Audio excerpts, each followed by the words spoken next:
Welcome to the a16z podcast. Today's topic is managing uncertainty, layoffs, and talent management. Startups in many ways, by definition, are about managing disruption and uncertainty with things changing with technologies, markets, customers, business, and people. So what happens when those business changes require changes in the workforce? In this episode, we focus on the topics of the frequency and magnitude and reasons for layoffs to communicating about them with employees. Joining us for the conversation are a16z partner Shannon Schiltz, who heads up our people practices team, and that basically encompasses everything from HR to performance management to things like immigration, and her team also manages our technical talent network. Shannon also has a lot of experience as a former HR executive because she used to work at Opsware. And then we also have Alex Rampell, who's one of our newer general partners, and most recently was the co-founder and CEO of TrialPay, where they went through quite a few changes as well. So that's the introductions. Let's just get started. One of the things that's commonly happening right now is reductions in the workforce, or RIFs, layoffs, and they happen for many, many different reasons. Yeah, what reasons are those? I actually want to get into that I think, the workforce, your employee workforce is like the most expensive expense that any technology company has. It's all about the people. So if a company gets to the point where they need to reduce their cost and reduce their burn, the biggest thing you can do is reduce the number of heads working for the company. So that's one reason. That's one reason. You can also, we've had companies and we've seen companies in the industry that have, hired with the goal of building a feature or a product and then pivoted. So they have this great engineering team or sales team, and they're not actually going to build the product, and then they're not going to sell it. So you need to actually, reduce that team. Because they have expertise in one area, but now they've and gone you need to to hire model. a different skill set. You could have, a product that is late in shipping. So your business roles might not be, you might have hired aggressively and you're just not ready to utilize those skills yet. Oh, well, you don't have anything to sell yet, for example. Sometimes, there are almost three different forms of people in the company. There's kind of fat, muscle, and bone of the body. And sometimes you do get to a stage as a company where you might have people that aren't carrying their weight. They're not actually doing what you would hope for them to do, but performance reviews have not ever happened. I wouldn't even call it a RIF, but we did a layoff of some people on our team that we just didn't think were performing, and we should have done that a long, long time ago. This is actually when results were great, but we never got around to actually enacting performance reviews. And I would say from the HR standpoint, I hope that companies don't do it that way. Right. That's probably the worst way. That's one of the worst reasons you could do a layoff. Especially when you actually do have a RIF for not performance of the individuals, but really performance of the company. Now, that having been said, when you're doing something like a RIF for the performance of the company, in many cases, of course, you do take into account the performance of the individuals. Like if there's somebody that keeps the lights on and if that person left, the entire company would fall apart, that's the last person to go down with the ship. Well, let's technically define what is a RIF. I know it stands for reduction in workforce. There's many types of changing a company's employee base, but how do you define that specifically for people who aren't in HR and who haven't run a company? Yeah, so I think, a RIF or a layoff or job eliminations, there's a whole bunch of different names. They're all the same thing, which is you're reducing your headcount. It can be anywhere from, I would say from 5 on. A group of 5 people. Of 5 people or more. I think a lot of times if you're doing less than that, a lot of times you are just like maybe course correcting, you're performance managing, you're doing something not necessarily classified as a RIF, and you don't necessarily need to get in front of the company and say, we're doing a reduction. I think once you see a larger number, people are going to take note and see that a lot of people or more than a couple of people were impacted on the same day. And if you're not transparent about what went down, people will start to assume something's going on with the company and it might not be the right messaging that you want people to think about. So, should as a CEO supposed to communicate every time people have to leave the company? Well, we did, because what we didn't want to have is, I remember somebody at my company was from Argentina, and he said he didn't want to be like the desaparecidos of like Argentina. What does that mean? Basically, people would disappear in the middle of the night. This was during like the Civil War, and then you'd never hear from them. Just like, where did they go? I don't know. Well, that happens sometimes in companies, and everyone looks around like confused, and you actually, these stories start traveling, like what happened, There's still some of the big companies that are doing it. We know of one that just last week did it that way. Wow. Unfortunately, one time we had somebody leave the company who had committed a serious felony, literally to the point where the sheriff came to our office, arrested the person. Oh, no. And then took out all of his things. Like, there's still a box in the sheriff's office somewhere that has like lots and lots of stuff. Like, can we do a big announcement to the company and explain like the reasons for the arrest? Like, no, that was the most awkward one. Hopefully that will never happen again. But generally speaking, we would always send out a note, and we would craft that with the person that was being let go. It's a little bit different when you're doing a group of people. I wouldn't counter your point on it's not a good idea to go take a batch of 5 people and eliminate them for performance reasons. But also what we didn't want to have happen is that if we staggered, eventually as we got more mature as an organization, we would have performance reviews at a regular cadence. But if we said, okay, this week this person's work wasn't up to snuff and that was like week number 12 in a row, and then the next week the same thing happened, then it did look like this bizarre, staggered, uncoordinated process. And it was like, doesn't this company know what they're doing? Like if there are 5 people that aren't carrying their weight, like it's probably better and easier to kind of message that in one fell swoop as opposed to the, desaparecidos problem. Right, disappearing silently into the night. Right. But Shannon, why did you say that was a bad practice in the first place? Performance management driven riffs? Yeah. Well, one, I think it shows from a cultural standpoint, it says that you don't necessarily care enough about your employees to give them real-time feedback. Second, it more plays into all of a sudden people are being let go. You don't openly communicate to a company and let people like naturally absorb the fact that we're going to do a reduction. A reduction is done quickly, it's done efficiently, and it is like you're notified and walked out at the door. So that means that the way that you're dealing with people who aren't performing is you're telling them the day of that you're not performing and we're letting you go, which then causes panic in the organization. People start to question, can I be let go? Am I not performing to the expectations of my managers? It's a cultural thing that you try and stay away from performance-related riffs. So just some background on trial pay. We were doing great until we weren't. And then eventually we turned it around and the company was successful. But for us, what happened was there were a bunch of companies. If everybody remembers social gaming, TrialPay was one of the biggest companies that was handling all monetization for social games. One of our biggest clients was a company called Playfish. Playfish gets bought by EA. Social gaming runs into problems. EA shuts down Playfish. Multi-million-dollar revenue stream for them and also for us gets shut down. Zynga, their own revenue goes down by 70%. If you're selling a product and you can control your destiny and sell more stuff, then great, you can sell more stuff. If you are selling something to somebody who's selling something to somebody who's selling something, if you're like the second order derivative and like your clients of your clients start to suffer, like there's nothing you can do. You can just like hope and pray to the gods of like, please let these people sell more things. I can't make people play Farmville, and unfortunately they stopped playing Farmville. So we went through some challenges where just our revenue, which tripled in 1 year, went down a little bit, then went down a lot. And it was very, very hard to predict this. And there was a big shift at the same time happening to mobile.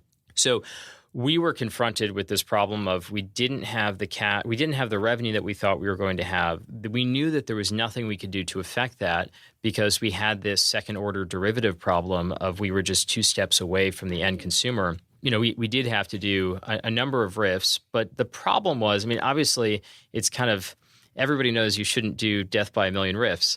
You just don't know necessarily how bad it's going to go. And the easiest thing to do is say, you look at your organization and you say, okay, well, we clearly don't need these 20 people or these 10 people right now, based on the situation that you see right now. And obviously it's going to get better because you wouldn't go start a company if you weren't an optimist. If you were just a devout pessimist, you would never start a company. So it's going to get better. Oh, wait, it hasn't gotten better. And then you have to cut again. And then you have to cut again. And then across that entire time, like the biggest challenge for me was actually not the riffs. The biggest challenge was losing people that were very, very good because the morale of the company went down just so much. And the morale of the company goes down when you do multiple riffs. Like it's a circular argument here. So, I get people asking, what's the right way to do it? And to counter not being the pessimist, but not being as optimistic as a founder CEO is you have to model for your worst case scenario. Say numbers don't turn around tomorrow, right? How deep do you need to go if everything stays the way it is today or decreases slightly so that you don't have to get in front of your workforce and announce another riff? Your good talent starts to leave when they see a riff, another riff, and another riff because They want stability. And good talent always has a choice. They can do. go anywhere you want at and any time. those are the folks that you don't want to lose. And so as hard as it is, you can't just decide today and do it on Friday. You have to do the financial modeling. You have to think about doomsday, and you have to find the happy middle so you can cut at least so you're not doing it in another 6 months. Right. So you describe it, Shannon, as the death by the 1,000 cuts. So you don't want to do like a bunch of little riffs. You would rather do like a bulk at once. Can you walk us through the process? So what is this? Like, what's step one? What's step two? There's communication. There's this modeling. Like, how does this sort of play out step by step? We actually do have a timeline and a playbook on this, but it's, one, it's figuring out, do you need to do a reduction? Does it make sense to do a reduction, or are there other things you can do? What are some of the other things you can do? You by can, the way? Like some of the freebie stuff that goes on in the office. I mean, how significant are your cuts? Like, how significant of a cut do you need to make in your cash flow or your burn? So once you decide you are going to do a RIF, there's internal communication. You also have to think about, okay, how many do we cut and what are the dollar amounts associated? So it's actually a really complex process. So there's internal communication, there's standing in front of the company and talking to your employees, there's talking to the employees who are impacted, talking to the employees who are staying, there's focusing on morale, then there's press. There's like a whole bunch of different communication plans that need to be figured out. Then there's, the legal aspect, which there's tons of legal pieces in a reduction. What are some of the high level, just, basic no-nos that you can never do in a RIF or that you should do in a RIF legally? Well, one, you want to make sure that there's no adverse impact. So you need to do a lot of reporting around who's being impacted, ethnic backgrounds, age.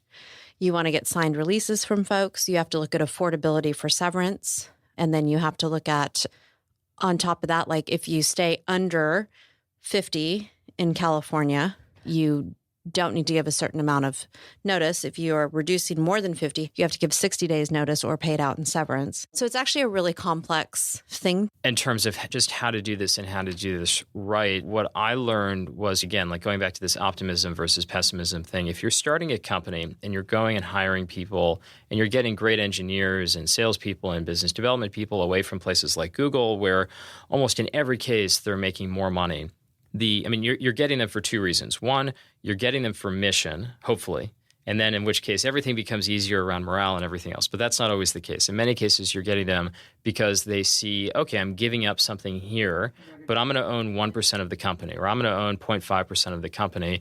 And you know what? If you own 0.5% of Google, that would be worth what? Billions of dollars. Billions of dollars. So I think $2.5 billion by my count. So you're giving somebody a chance to, and this is what Silicon Valley is really built on. You're taking a loss right now to hopefully, roll the dice for something in the future. Now, the problem is that when the company starts to foot fault, and this isn't even the RIF thing, this is more of like your sales could go down. Of course, it gets worse if you have a mismanaged RIF or a series of RIFs. But even with one RIF, you have a foot fault and people thought you were going up into the right in perpetuity. Now they're like, wait a minute, what is this equity actually worth? And now I'm getting underpaid. It's actually funny when I see a startup and they come in and they say, okay, here's my OPEX plan. Their OPEX plan is based on they're going to pay people Series A or seed salaries in perpetuity. And what they don't realize is that people are going to say after 3 or 4 years, it's like, okay, I've got this equity and that's great.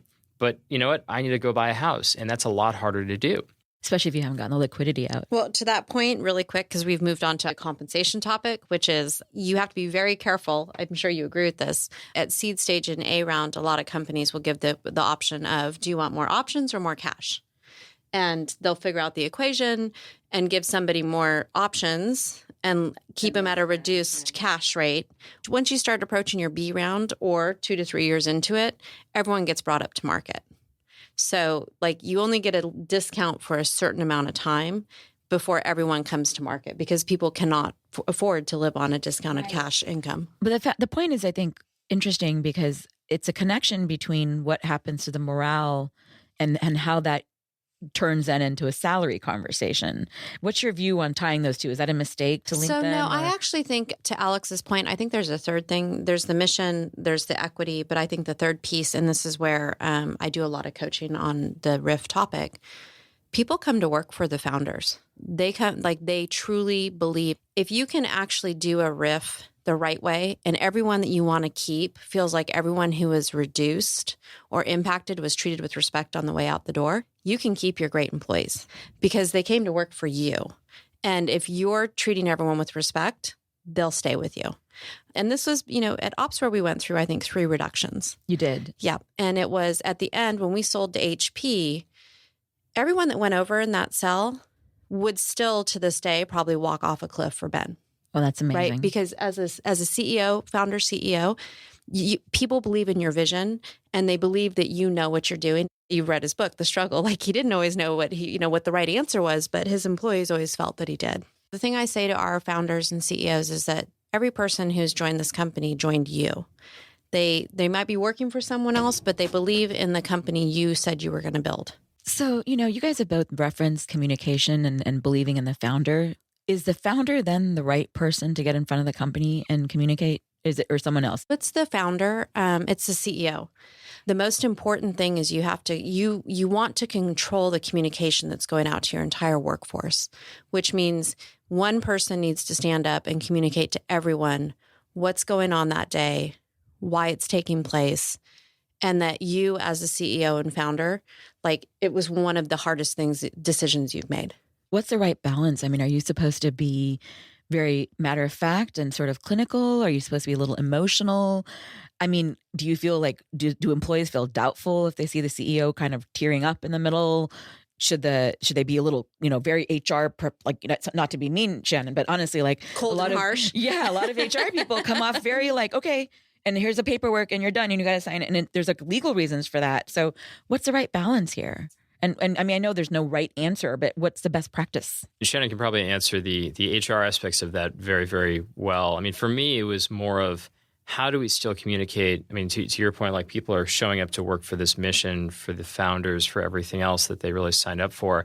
How do we show that there's still a plan to win? Because if you just kind of say like, hey, we had to do this because we have to cut costs and yep, that's what we got to do. Sorry, time to go back to work. Like you're not going to have a very motivated workforce at that point in time. And I'd say that in most cases, people understood. I mean, even the people being let go. I remember the first time we did one of these, I mean, I literally didn't sleep the night before. And because there were some people, like there was somebody who had worked for me for a very, very long time who was terrific, but she didn't really have that much to do anymore just given what the company was going through. And that was a really, really tough one. But she just said, I totally understand. I mean, like, I know where things are and, like, you've been great to me and, thank you. That must have made it worse for you in some ways. No, it made it better because I just felt like I was an evil person and, here's somebody that's been tremendously loyal to me. Like, one of the things that we did do is the amount, I mean, I don't know if maybe Shannon can tell me this is a terrible idea. I wish I had had her advice. No, but we gave more severance for the more time that they had been with the company. So for somebody that had been there for 7 years, we gave them even more severance as opposed to somebody that had been there for 1 year or 2 years. I mean, I think we were still generous with everybody. The thing that a lot of people don't understand about generosity with severance, or like they look at what Netflix does, where it's like, hey, we're going to pay your manager to fire you or something like that. And if you have 4 months of cash left as a company, and like you just can't do this. Right. And that's the hardest conversation. You get excoriated by the press, by your employees sometimes. It's like, oh my God, I can't believe you gave person X only 2 months of severance. In most of America, you don't get 2 months of severance. So first of all, this actually is very generous. It isn't generous by like, we're going to pay you for 2 years to leave, kind of Netflix style. They're a publicly traded company worth tens of billions of dollars. And that's the other thing that I found very, very challenging, which is like, the generosity that I think we were showing people was really, really hurting the finances of the company. And, how do you deal with that where it's like, okay, we want to be generous. We want to like reward people. Like, and also like you do want people to just like more as a practical matter, like you have a release and they get the severance if they sign the release. You can imagine a private unicorn type company does a layoff and it's like, oh, these people only gave 3 months of severance. But what if they only have, a year of cash left? Anything else would be just And let me tell you, there's no irresponsible. company doing 3 months severance these days. So what's the standard? Like, I mean, what's I sort of get the asked best this practice? question. It depends. This goes back to, it takes a lot of planning to do a reduction. And affordability is so important because if you do a reduction and you're super generous because you want people to feel respected and loved on the way out the door, you're giving yourself less runway to actually make it as a company. And so as hard as it is, like we can see companies doing anywhere from 2 weeks to, I would say typical is a month. Because most companies aren't doing a reduction because they wake up one morning and say, you know what, we just have too many people. It's usually driven by cash. And so it's you can't be super generous. Are there other things you can do to make it better besides just offering kind words and helping them out with carrying boxes? Like, can you offer them contacts? I have the HR side and then I have the talent side. So any company who's doing a reduction, part of their FAQs is that it's an email alias is set up that goes directly to my team. Anyone who reaches out to my team, we get on the phone with them. We help them with their resumes. We help them get introductions to companies. It's about giving back. Like, you joined one of our portfolio companies, you gave everything you could, and we want to help you. And that's a huge thing for our CEOs to be able to say. There's the day of, and then the day after. And as soon as a CEO stands up and starts saying we're doing a reduction, the coaching I give is that everyone in that room is going to hear about 2 or 3 more things. So you asked, should you show emotions? Like, how you have to be real with your employees. Like, obviously it is a hard thing that you're doing. It's a hard decision. Communicate 2 or 3 things about what's going to go on during the day. And by 2 or 3 things, you mean just because they're not going to hear past a certain point? They can't hear anything. Like, nobody comes into work expecting to hear from their founder CEO that the reduction's going on. Right. And so, but then you want to bring everyone back together as quickly as possible to go through the go forward plan. You still have to have a plan to get people to believe what you're doing. So kind of walk us through the mechanics of this. Just start from the beginning again. So you begin with the modeling, and the people in the room for that modeling are the CEO, the CFO, the HR person. Anybody else? It depends. I always say you want to keep the circle of no as tight as you can for as long as you can. But obviously, a lot of times you need leaders of other groups to weigh in on what teams are we keeping and what teams do we need to let go. Right. So you bring them in. Okay. So that's the step 1. Then you have the communication. And you said there's about a minimum of 2 weeks required between those. Typically, hopefully. And then you have the communication plan. And what actually, again, just what are the mechanics of it? Like, you call people into the HR person calls people in the office, the manager? The way that the playbook that I run with is first thing in the morning, which is typically, Silicon Valley style, 9 or 10 o'clock in the morning, you have an all hands meeting.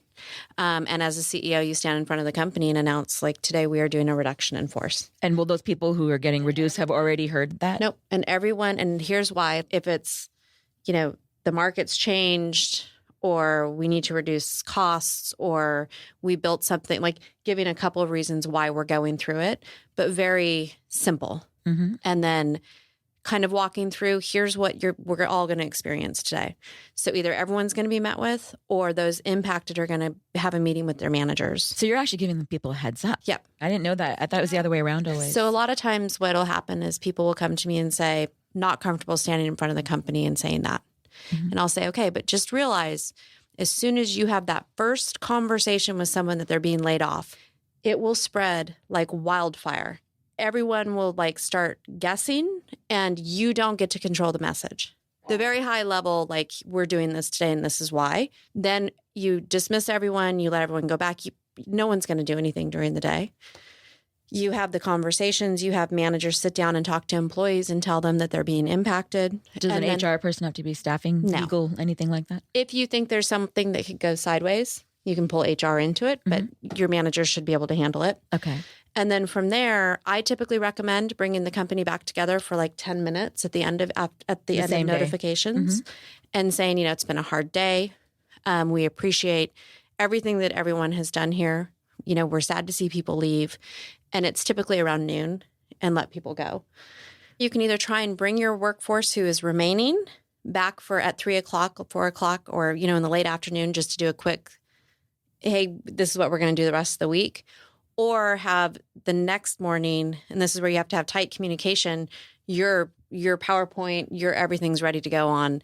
Here's how we move forward as a company. And this goes to Alex's point about sharing with the remaining employees in order to maintain morale that there is a plan to still win. And that our plan is so solid, we can share it with you today because the RIF actually helped us get to this plan. So if we didn't have a plan, we couldn't have done the RIF, right? So here's our go forward plan.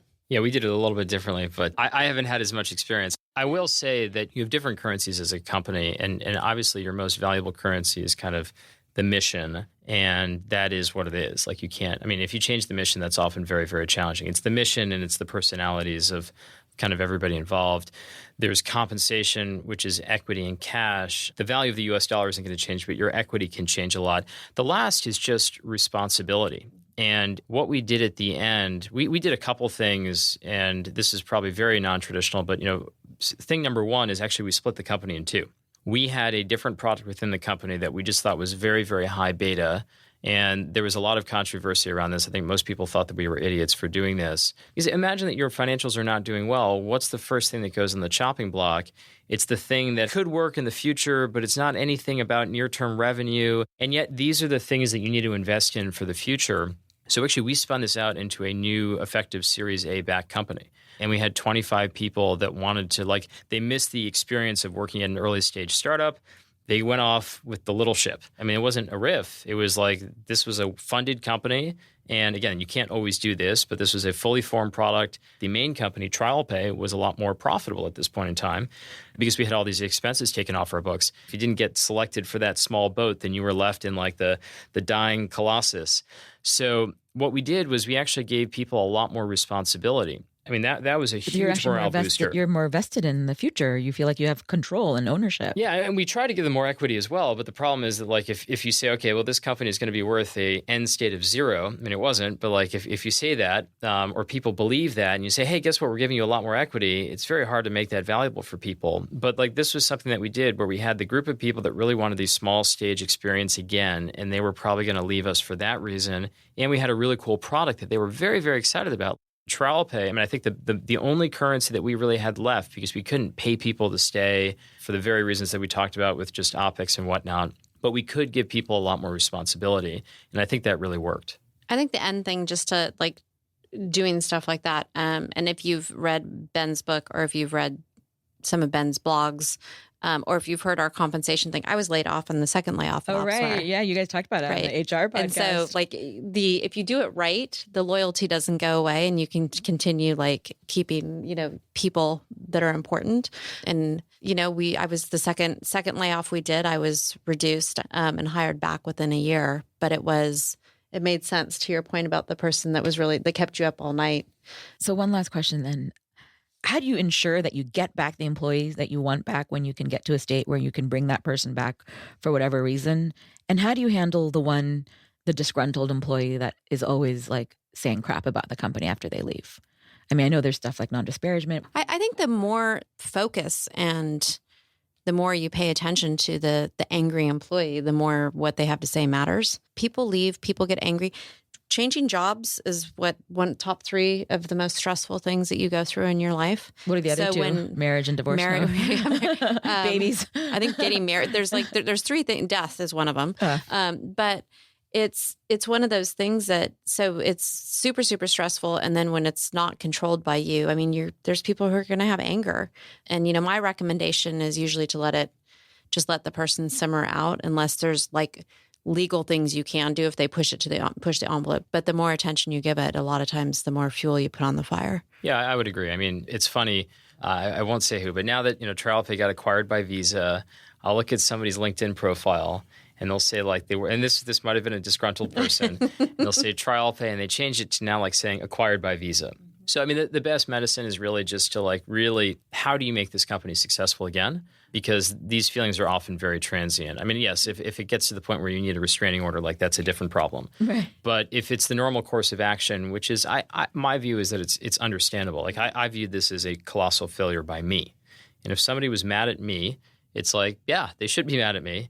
And I don't hold that against them. Now, if they're still mad at me 5 years later, that's a little odd. They might need to get some therapy. But, I take it as a good sign that many years later, I see all these LinkedIn profiles get updated where it's they have some pride around where they worked. I think this is a part of, I have this conversation. There's a whole bunch of different compensation things going on right now. There's a whole bunch of different, things going on how people manage their employee base. And I always say to folks, it's not always going to be smooth sailing. You will come across your hiccups, and the way in which you handle yourself as a founder and a leader, and what you expect of your leadership team, how you do that determines how you will actually end as a company. I think that applies to life too, because it's like how a person behaves in their karma. worst it's karma, but it's also how a person behaves in their worst moments reveals so much about their character. And this is going to sound cheesy. I get to sound cheesy. My heart breaks every time I have to help a CEO founder reduce their company, because it's not something they ever dreamed they were going to have to do. And they hired people, and they know people came to work for them and they trusted them. Being a founder and being a CEO is a tough job. It is definitely hard. Well, thank you, Shannon and Alex, for sharing your experience. And that's another episode of the A16Z podcast.